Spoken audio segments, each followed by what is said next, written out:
E é muito interessante porque o volume 5 do Karlov, A Descoberta da Escrita, ela traz um personagem que é o próprio Karlov. No seu volume 5, na sua adolescência, ele é selecionado com uma bolsa para uma formação de escritores, né? Os noruegueses valorizam seus escritores, e ele passa um ano numa cidade, que é uma cidade relativamente grande, para um menino que passou a infância numa pequena cidade muito pequena, né?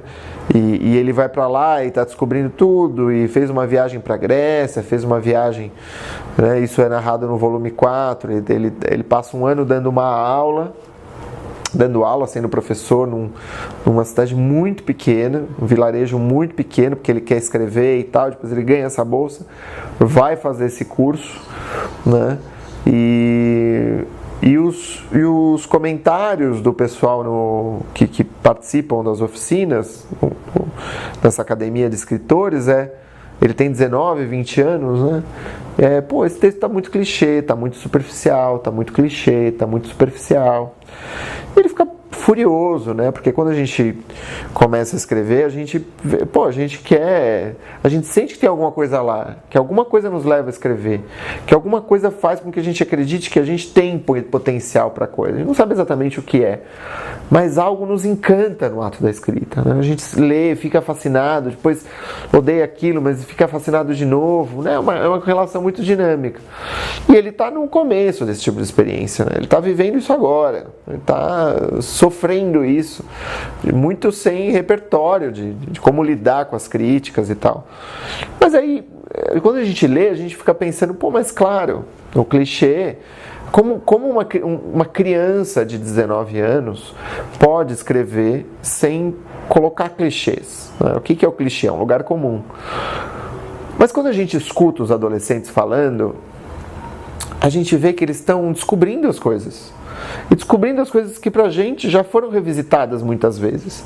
Mas esse olhar de descoberta das coisas pode ser visto como um clichê e pode ser visto como é uma máxima, é algo pelo qual eu atravessei, é algo que é óbvio, que é claro, mas, né, nada é óbvio, nada é claro. Então acho que tem uma dimensão do clichê que aparece, né, no livro do Karlov, que é muito interessante, porque ele escreve, ele se aprofunda nessa experiência, né, nesse ano que ele passou lá, nessa descoberta da escrita, nesse debate sobre poesia, sobre o estilo de cada um, nessa ideia de colocar a prova os seus escritos, colocar no debate os seus escritos, e ao mesmo tempo em que você está vivendo, está amando, né, ele é adolescente, essa adolescência não é senão uma espécie de entusiasmo diante de algo que a gente não conhece, né? Pode ser a vida, né? Esse entusiasmo começa a ser inibido a partir do momento em que a gente vai, vamos dizer, fechando portas, né, ao longo da vida. Fecha uma porta, eu nunca vou ser paraquedista, e fecha outra porta. Na verdade eu não vou trabalhar como um chefe num grande restaurante, fecha outra porta. Na verdade eu me dei conta de que eu não sou um alpinista, fecha outra porta. Na verdade eu me dou conta de que eu gosto de viajar, mas eu não acredito que eu vá passar 20 anos no Japão, fecha outra porta. Assim, porque no começo são 1000 possibilidades, a gente pode ser tudo, a gente pode querer ser tudo, né? E aí lá pelas tantas a gente vai se descobrindo, a gente vai vendo que a gente tem limites, não é?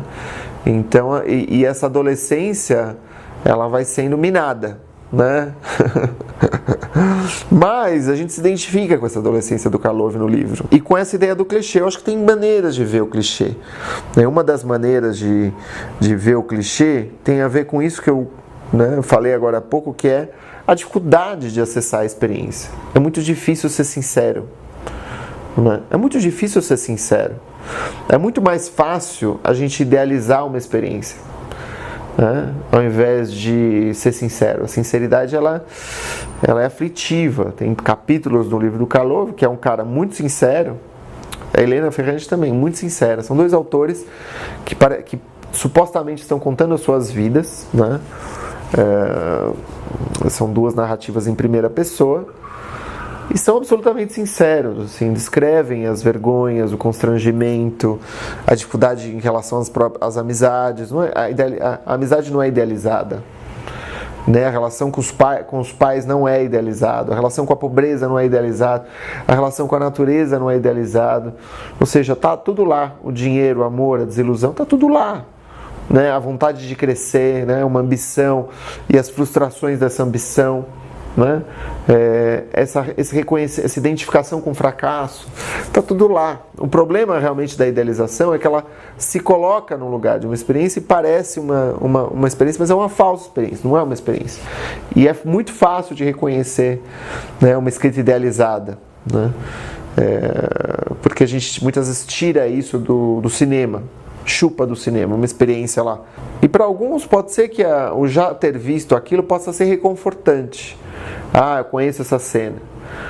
Mas quando a gente escreve, a gente começa a se cansar do clichê. A gente começa a achar o clichê bobo, né? E o clichê é isso, é uma forma de né, passar longe da experiência, não se deparar com a verdade daquilo que a gente está narrando. Normalmente a gente usa imagens, a escuridão, as trevas, o imaginário, a natureza caía, sabe? Tipo, quando a gente começa a usar essas palavras que dizem muito, eu canso de, né, sei lá, já falei disso muitas vezes, mas eu sinto que talvez o processo de elaboração da escrita tenha a ver com isso. Acessa, vai lá, isso é passível de escrever. Aquilo que a gente fala, não, isso aqui é muito mundano, isso aqui é muito meu, isso aqui é muito dolorido. É porque você vai acessar, não tem jeito, a gente não consegue contornar. E aí quando a gente começa a ser sincero com a gente mesmo, a gente começa a escrever bem. Por que será? Não é? Porque a gente está saindo dessa aura do que a gente acha que um livro deve ser, do que uma história deve ser, do que uma aventura deve ser, do que a construção de um personagem deve ser, não é? E está partindo para aquilo que é, né? Para aquilo que é e cavocando, e abrindo, e vendo que a gente está de alguma maneira se despindo.